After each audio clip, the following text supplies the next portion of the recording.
Lynette, saan ko ilalagay ito? Ah, Diyan na lang.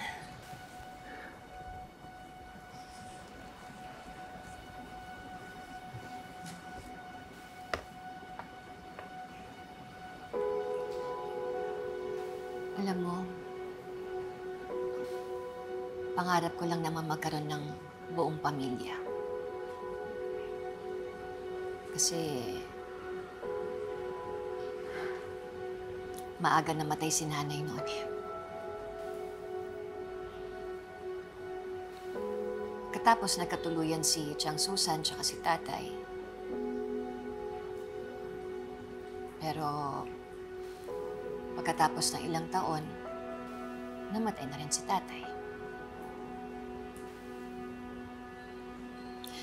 Nung bata ako, inggit na inggit ako dun sa mga batang kumpleto yung pamilya nila. Yung may nanay, may tatay. Kaya sinabi ko sa sarili ko noon, pag ako nagkaroon ng sarili kong pamilya, gusto ko yung kumpleto. Kasi ayaw ko maranasan ng anak ko yung inggit, yung lungkot. Ayaw kong maranasan niya yung naranasan ko noon.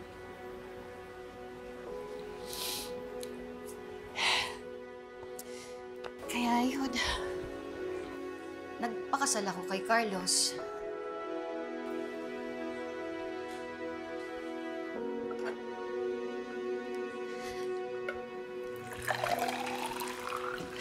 Malas din yata ako sa pag-ibig eh.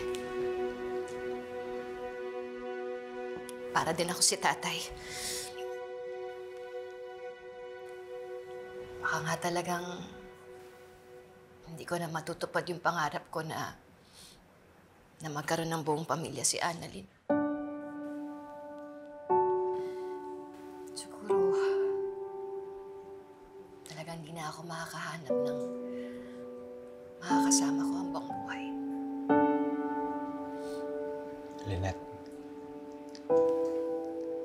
pwede pang magkaroon ng kompletong pamilya si Annalyn. At sigurado ako, makakahanap ka pa ng makakasama mo sa buhay. Ewan ko lang, RJ, kasi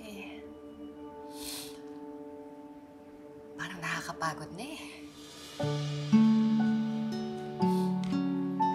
Lagi ka na lang nasasaktan. Parang pagod na ata ako.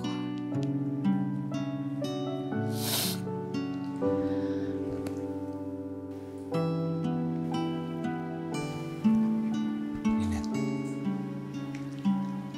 alam kong bugbog na ang puso mo. At isa ako sa nanakit nun. I'm not perfect. But I know. I truly know that I can love you the way you deserve to be loved.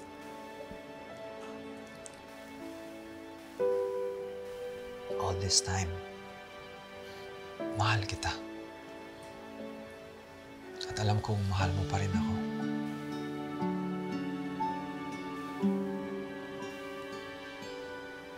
Pwede ba natin bigyan ng chance yung pagmamahalan natin?